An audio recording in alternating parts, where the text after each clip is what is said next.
بنگال والوں اگر برا نہیں مانے تو ایک بات کروں ہاتھ جوڑ کے، مسجدوں کے 2-2 کروڑ کے مینار بنانے کی بجائے کوشش کرو کہ وہ 2-2 کروڑ غریبوں پہ خرچ کرو اور ان کو مضبوط کرو۔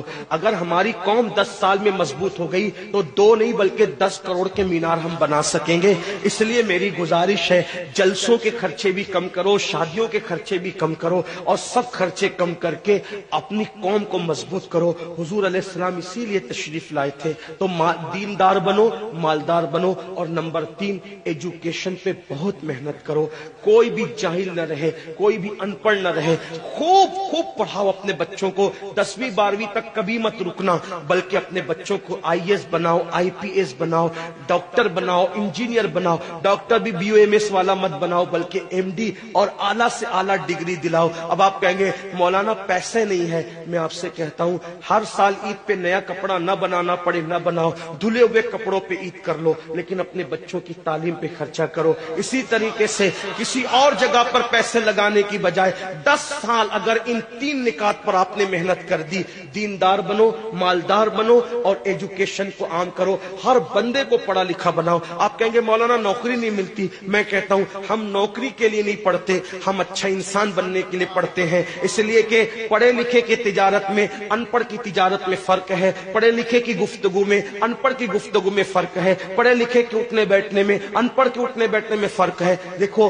آپ یہ نہیں کہتا ہوں کہ آپ سب ان پڑھو، لیکن ایک بات آپ سے کہتا ہوں، محفل میں پڑھے لکھوں کا انداز اور ہوتا ہے، ان پڑھ لوگوں کا انداز اور ہوتا ہے۔ کھانے میں، پینے میں، اٹھنے میں، بیٹھنے میں تعلیم کو عام کرو، دنیا بھی پڑھاؤ، آخرت بھی پڑھاؤ۔ اپنے بچوں کو اتنا علم دو کہ وہ مسلمان رہے، سچے مسلمان رہے، اور اپنی بچیوں کو بھی اتنا علم دو سچی پکی مسلمان رہے، اور اسکول، کالج، یونیورسٹی میں اعلیٰ سے اعلیٰ تعلیم دلاؤ۔ اور یاد رکھنا غربت کا بہانہ مت بناؤ۔ بیٹیا کی شادی ہوتی ہے تو لاکھوں روپے کہاں سے آتے ہیں، اور آپ سے کہتا ہوں 8 گھنٹے محنت کرنے کی بجائے 16 گھنٹے محنت کرو، محنت میں پیچھے مت ہٹو، اپنے بچوں کو پڑھاؤ۔ صرف 10-12 سال ہندوستان کے تمام مسلمان محنت کر کے اپنے بچوں پہ محنت کر لیں، کوشش کر لیں، کاوش کر لیں، تو دیکھنا نقشہ بدل جائے گا۔ یہ بھی آپ سے کہتا ہوں، ایک بات کہتا ہوں، منع نہیں کر رہا ہوں، اگر مجھ سے غلطی ہو تو میرے علماء اصلاح کریں گے، آپ میری ذات کو دیکھ کے قبول نہیں کرنا۔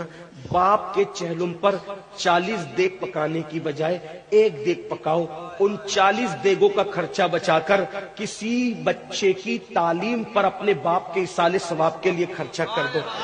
پیر صاحب کے مزار پر 1 لاکھ کی چادر لا کے ڈالنے کی بجائے 100 روپے کی چادر ڈال دو، باقی کے پیسے بچا کر غریبوں کی تعلیم پہ خرچہ کر دو۔ پیر صاحب کے ایصال ثواب کے لیے وہ اس 1 لاکھ کی چادر سے جتنا خوش ہوں گے، وہ 100 روپے کی چادر سے بھی اس سے زیادہ خوش ہوں گے، کیونکہ آپ نے کسی کو اٹھا دیا، کسی کو آپ نے ترقی پہ لے گئے۔ ایک بات کہتا ہوں، میرا پیر جنتی ہے تو میرے پیر کو میری 1 لاکھ کی چادر سے کیا غرض، اس کو تو جنت میں اس سے بہتر لباس مل چکا ہے، اس کو تو 1 لاکھ کا اس سے بہتر لباس مل چکا ہے۔ تو یہ باتیں تلخ لگے معاف کرنا، لیکن آپ سے ایک بات کہتا ہوں، رسومات سے نکلو، حقیقتوں کی طرف آؤ، رسومات سے نکلو، سچائیوں کی طرف آؤ۔ ایک دوسرے کو گرانے کی کوشش مت کرو، ایک دوسرے کو اٹھانے کی کوشش کرو، آپس کے جھگڑے ختم کرو۔ تیرا سلسلہ بڑا، میرا سلسلہ بڑا، تیری برادری بڑی، میری برادری بڑی، تیرا پیر بڑا، میرا پیر بڑا۔